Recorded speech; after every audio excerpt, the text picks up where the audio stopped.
Querido amigo, hoje iniciamos o estudo no texto do livro de Atos e o nosso alvo é estudarmos todo o capítulo 1 de Atos.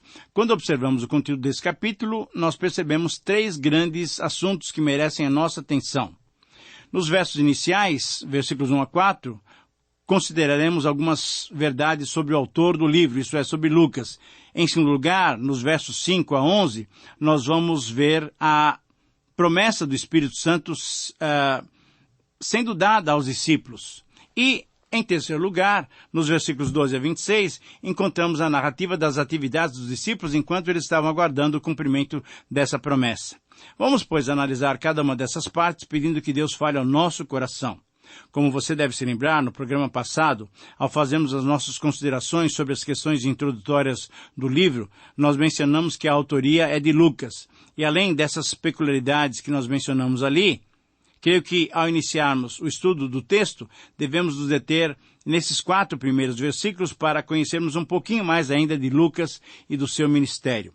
Sugiro para esse trecho de Lucas 1 a 4 o seguinte título: Um cristão comprometido.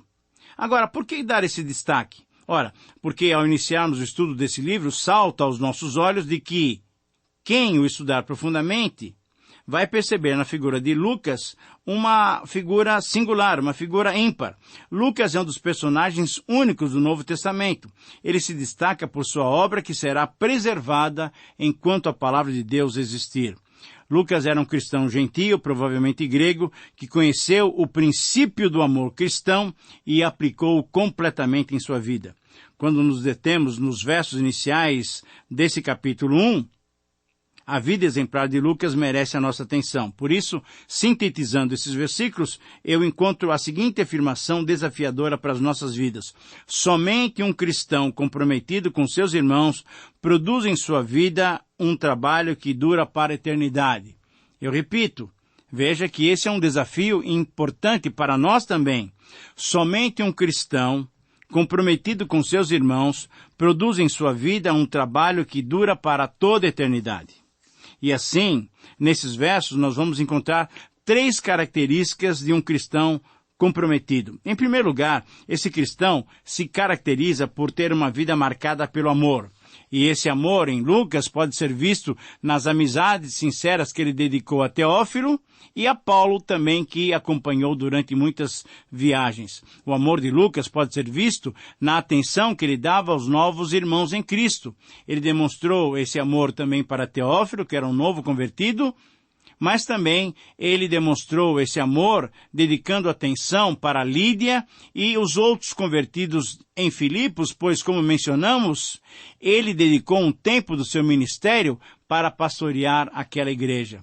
É possível também constatarmos esse amor de Lucas no uso das suas habilidades profissionais. Isso é, você tem uma profissão e você pode demonstrar o amor através do uso da sua profissão.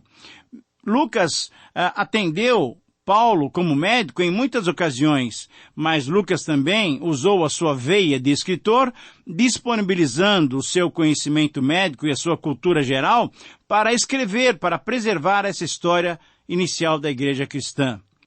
Comprovamos também o amor de Lucas quando se percebe o seu interesse nas minorias marginalizadas.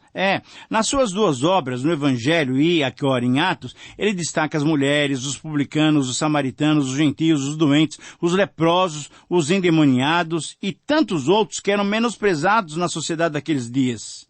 E em quinto lugar, finalmente, podemos perceber o amor de Lucas, uma vida marcada pelo amor do Senhor, através do seu envolvimento espiritual. Ele fez parte de várias equipes missionárias e muito provavelmente pastoreou a igreja de Filipos entre a 2ª e a 3ª viagem de Paulo, conforme nós já mencionamos. Em segundo lugar, esse cristão comprometido se caracteriza por desenvolver um trabalho confiável. Essa é uma afirmação que pode ser comprovada, pois em relação ao comprometimento que caracterizava Lucas, com base no Evangelho escrito por ele mesmo, é possível percebermos 5 aspectos desse trabalho confiável. Primeiro, o seu trabalho teve por base fatos que entre nós se realizaram. Segundo, o seu trabalho se baseou em fatos narrados por testemunhas oculares. Terceiro, o seu trabalho apoiou-se na sua própria acurada investigação. Em quarto lugar, o seu trabalho é confiável porque foi preservado pelo melhor método que existia na época, isto é, por escrito. E em quinto lugar, o seu trabalho pode ser confiável porque objetivou dar plena certeza das verdades que foram ensinadas. Ora, Lucas, através desses aspectos, demonstrou que, de fato, ele era um cristão comprometido. Mas, além disso, vemos ainda, em terceiro lugar, que esse cristão comprometido caracterizava-se por preservar o conteúdo mais singular da história humana. Sim, quando tomamos por base os 4 versos iniciais desse capítulo 1, encontramos 5 razões pelas quais Lucas preservou esse conteúdo tão maravilhoso. Lucas preservou a história da formação e expansão da igreja, primeiro, porque desejou relatar todas as coisas que Jesus começou a fazer e ensinar. Segundo, ele preservou esse conteúdo maravilhoso porque quis assinalar o propósito do sacrifício de Jesus, isso é, padecer por nós. Terceiro, ele preservou esse relato dessa história tão especial porque quis destacar a ressurreição de Jesus. Ele se apresentou vivo durante 40 dias. Em quarto lugar, uma outra razão porque ele preservou esse relato, porque ele entendeu ser necessário demonstrar que o ministério do Senhor Jesus foi realizado por intermédio do Espírito Santo, dando sequência a essas boas novas de salvação. E em quinto lugar, uma quinta razão, porque ele preservou esse relato tão especial do Evangelho, porque ele desejou encorajar os cristãos perseguidos, mostrando que Jesus foi glorificado, isso é, foi elevado às alturas. Ora, se o nosso Senhor Jesus foi vitorioso, nós também, mesmo diante das mais difíceis circunstâncias, seremos vitoriosos. Querido amigo, o desafio que a vida de Lucas nos deixa deve fazer-nos refletir sobre o nosso comprometimento com os nossos irmãos, sobre o nosso envolvimento ministerial e sobre a nossa proclamação de um conteúdo genuíno do Evangelho de Cristo. Que o Senhor nos abençoe a termos uma vida exemplar como a de Lucas. Muito bem, em segundo lugar, agora nesse capítulo, devemos considerar os versos 5 a 11, para os quais eu sugiro como título, Aguardando a Promessa Divina. Sim, aguardando a promessa divina. Essa promessa foi feita por Jesus. Ao lermos o versículo número 1 desse capítulo, notamos que Lucas disse que no Evangelho ele tinha relatado o que Jesus começou a fazer e ensinar. Agora, em Atos, depois da sua partida para o céu, certamente Jesus continuava a agir também. Mesmo tendo sido glorificado, Jesus continuou a agir. Mas a pergunta é como que ele agiu? Ora, através do Espírito Santo. Antes de partir, durante os 40 dias em que esteve ressurreto entre os discípulos, além de falar-lhes sobre o reino de Deus, Jesus lhes disse claramente que para cumprirem a sua missão, para continuarem a sua obra eterna, como seus representantes, os discípulos deveriam guardar a promessa do Pai. Era a sua promessa também. Quando estudamos esse segundo parágrafo, ao resumi-lo, encontramos como síntese do seu conteúdo a seguinte afirmação que nos desafia. Aguardar pacientemente as promessas divinas é o dever de todo cristão. Eu repito essa frase, pois ela é o conteúdo desses versos. Atos 1, 5 a 11. Veja bem, aguardar pacientemente as promessas divinas é o dever de todo cristão. E nesses versos nós encontramos 3 atitudes que devemos ter ao guardarmos as promessas divinas. Aguardamos as promessas divinas através de 3 atitudes muito claras. A primeira atitude é confiar nas palavras de Jesus Cristo. A ascensão de Jesus iniciou uma nova era, uma nova etapa na relação homem-Deus. Não cremos num Cristo crucificado e morto que não ressurgiu. Não. A nossa fé está baseada em Jesus Cristo que está ressuscitado e exaltado. Antes da vinda de Jesus, os homens tinham que ir até Deus através das ordenanças da lei e tentavam chegar até Deus através dos seus próprios esforços. Com a vinda, o sacrifício, a ressurreição e a glorificação de Jesus, é Deus que vem a nós através da pessoa do Senhor Jesus. Essa é a mensagem central do Evangelho. Deus nos ama e enviou-nos o seu Filho amado para que nos reaproximássemos dele mesmo.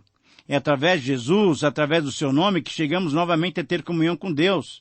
Mas nesses versos, vemos que Jesus foi elevado aos céus. Porém, ele instruiu claramente aos seus discípulos, conforme o versículo 4, eles deveriam ficar em Jerusalém aguardando a promessa de Deus que ele mesmo tinha dito aos seus discípulos. Ora, essa promessa do Pai era a presença permanente do Espírito Santo entre nós, fazendo a ligação do pecador arrependido e crente com o Deus Santo que nos enviou Jesus. A promessa do Pai era o batismo e a plenitude do Espírito Santo, conforme lemos lá em Mateus 3:11. É Jesus quem batiza no Espírito Santo. É somente depois de nos arrependermos e crermos em Jesus que recebemos o Espírito Santo.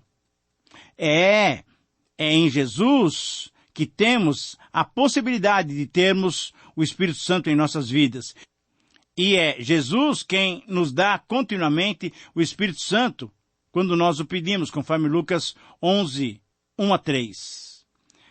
Por que nos foi prometido o Espírito Santo? Não bastaria o batismo de João, que era o batismo do arrependimento? Não. Com certeza não. O Espírito Santo nos foi prometido para que tivéssemos a possibilidade de ter novamente comunhão com Deus. Mas foi-nos prometido também porque tínhamos e ainda temos uma tarefa a realizar. O Espírito Santo foi dado para que, capacitados por Ele mesmo, pudéssemos proclamar a salvação em Jesus Cristo para todas as nações, povos, línguas ou raças. A igreja que deseja ser missionária deve estar aberta para a ação do Espírito Santo. O cristão que deseja ser um instrumento nas mãos de Deus deve estar aberto para a ação do Espírito Santo na sua vida. Ao estarmos constantemente cheios dele, o Espírito Santo, a partir de nós, será uma fonte a jorrar para a vida eterna. Uma segunda atitude, enquanto aguardamos as promessas divinas que devemos ter, é compartilhar o Evangelho de Jesus Cristo. É necessário fazermos algumas observações sobre esses versos.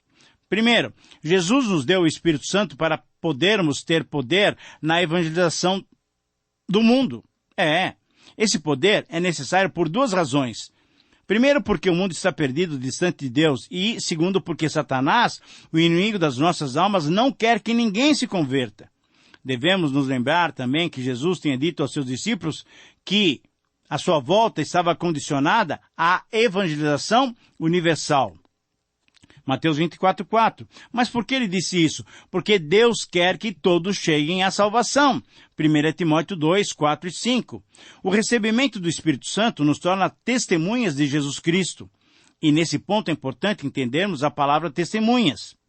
Falamos no programa passado, bem no finalzinho do programa passado, sobre essa palavra. No original, essa palavra é mártires. Isso é, testemunhas é mártires, que dá origem à nossa palavra mártires. Ora, isso significa que seremos mártires, que sermos testemunhas é sermos mártires, é estarmos dispostos a sofrer por Cristo. Por isso, necessitamos do poder do Espírito Santo. No desenvolvimento da nossa tarefa de proclamarmos o Evangelho, nós vamos sofrer. No desenvolvimento da nossa vida cristã, nós vamos sofrer hostilidades, vamos sofrer privações, perseguições. A vida cristã não é um mar de rosas em que só tudo de bom acontece para nós. Não, pelo contrário. Como o mundo odiou Jesus, nós também seremos odiados pelo mundo. Não recebemos o Espírito Santo para propósitos egoístas. Recebemos o Espírito Santo para sermos testemunhas, para falar e demonstrar o significado da vida, da morte e da ressurreição de Jesus, mesmo que isso implique em sofrimento para nós. Testemunhar é falar sobre a presença transformadora de Jesus em nossas vidas.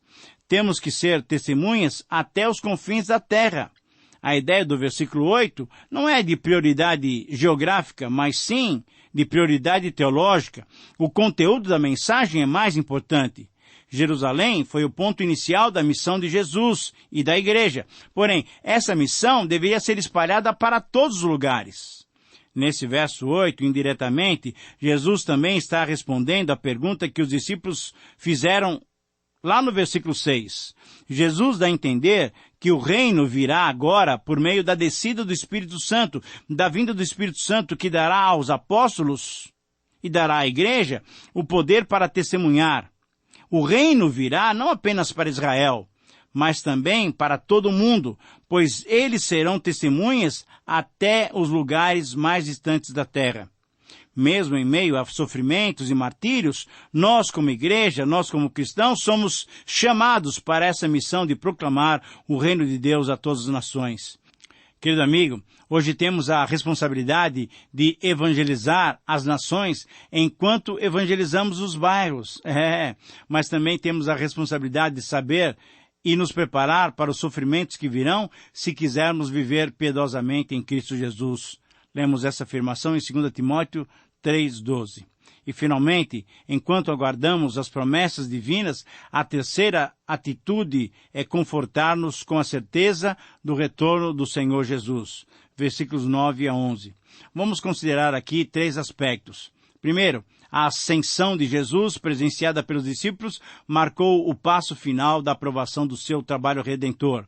A aceitação do seu trabalho por Deus foi uma demonstração de que ele foi bem-sucedido, sendo que a sua ascensão foi uma demonstração da sua divindade. Segundo, devemos e podemos ter certeza de que assim como ele subiu, ele também voltará. Enquanto os discípulos olhavam para o céu, os anjos garantiram que ele voltaria da maneira como ele tinha subido.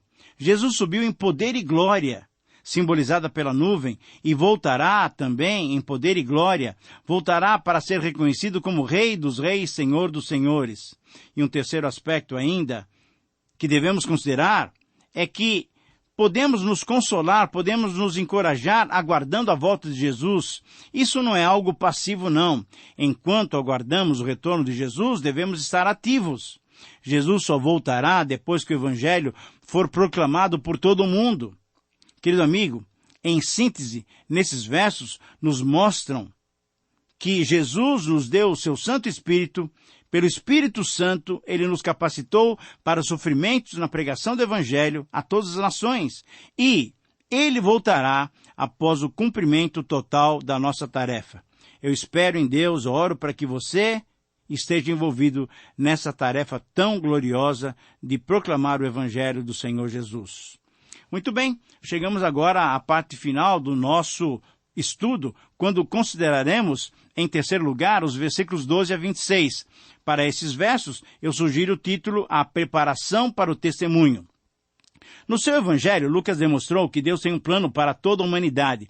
Ali ele relatou como a vida, a obra, o sacrifício e a glorificação do Senhor Jesus fizeram parte desse plano. Agora, em Atos, Lucas vai nos revelar que a igreja também faz parte desse plano. Por isso, a frase que resume esses versículos 12 a 26 pode ser expressa através da seguinte afirmação: a igreja deve saber que no plano de Deus o seu papel é testemunhar da salvação em Cristo para todas as nações. Eu repito essa frase que resume os versículos 12 a 26 de Atos capítulo 1. A igreja deve saber que no plano de Deus o seu papel é testemunhar da salvação em Cristo Jesus para todas as nações. E aqui nós vemos 2 requisitos que Deus exige da sua igreja para cumprir o seu plano. O primeiro requisito que Deus exige, que Deus pede para que cumpramos o seu plano, é dependermos dele mesmo. Versículos 12 a 14. Vamos fazer algumas considerações. Os discípulos demonstraram dependência de Deus ao irem para o cenáculo, que era um lugar de meditação e oração. Lá estavam os 11 apóstolos, e lá estavam também algumas mulheres, entre as quais Maria e agora os irmãos de Jesus, que a essa altura já criam nele. Mas os discípulos também mostraram dependência de Deus através da utilização da palavra. Pedro usou as Escrituras para aquela situação específica. Demonstramos dependência de Deus quando, unidos em consenso, buscamos compreender o seu plano. Para entendermos o plano divino, devemos estar unidos orando em grupo e com perseverança, pedindo discernimento da vontade de Deus. A dependência de Deus nos faz obter o sucesso no cumprir o seu plano. A oração em grupo e a oração perseverante é a chave para a igreja realizar o plano de Deus. O segundo requisito que Deus pede para que cumpramos o seu plano é obedecermos a Ele mesmo. Também aqui vamos fazer algumas observações. Os discípulos reconheceram a instrução anterior, isso é, eles descobriram nas Escrituras que Deus já tinha previsto a traição de um dos 12 e que seria necessário um substituto. Um outro aspecto que devemos considerar é que a unidade entre os irmãos facilita o entendimento do plano de Deus. Os discípulos em unidade, em uníssono, elaboraram os critérios que deveriam ser preenchidos para o sucessor de Judas. Então, apontaram, segundo esses critérios, a Matias e José como candidatos para a vaga de Judas. E obedecendo o Senhor que os estimulara à oração, e em consenso, lançaram sortes e aceitaram a decisão, trazendo então Matias para compor os 12.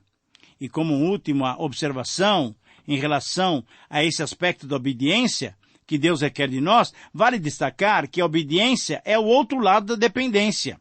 Assim como todos os discípulos oraram, todos agiram, obedecendo a Deus. Portanto, podemos afirmar que a igreja ou o cristão que ora e obedece a Deus segue o exemplo do próprio Senhor Jesus Cristo. Querido amigo, a minha oração é que você esteja envolvido no cumprimento do plano que Deus tem elaborado para a sua vida e para a vida da sua igreja, da igreja de Deus e para a sua igreja aí. Você que está me ouvindo, para a sua comunidade local. Para que você esteja envolvido nesse cumprimento desse plano tão especial, dependa de Deus. Obedeça ao Senhor. Desenvolva de modo prático a dependência, isto é, avalie suas orações, verificando se elas estão em sintonia com a vontade de Deus. Mas desenvolva também, de modo prático, a obediência, isto é, fale de Cristo. Ore e leia a palavra. O depender de Deus faz parte da obediência. Bom, chegamos assim ao final de mais um tempo de estudos no livro de Atos dos Apóstolos. Hoje, o nosso objetivo era estudarmos o capítulo 1, do versículo 1 até o versículo 26. E graças a Deus nós conseguimos fazer isso. Você deve se lembrar das divisões. Do versículo 1 até 4, vimos sobre Lucas. Do versículo 5 até 11, nós vimos os discípulos recebendo a promessa da vinda do Espírito Santo. E do versículo 12 até o versículo 26, nós vimos os discípulos atuando já antes da vinda do Espírito Santo, mas em acordo com a vontade de Deus. Espero que você tenha sido edificado por essas lições, por esses desafios, e que a sua vida se adeque cada vez mais à vontade do Senhor. Espero que você tenha disposição de avaliar a sua vida diante do Senhor e esteja preparado para o nosso próximo programa, quando estudaremos o capítulo 2 de Atos. Escreva para nós, queremos colocar o seu nome em nossa lista de oração. Que Deus te abençoe. Um grande abraço.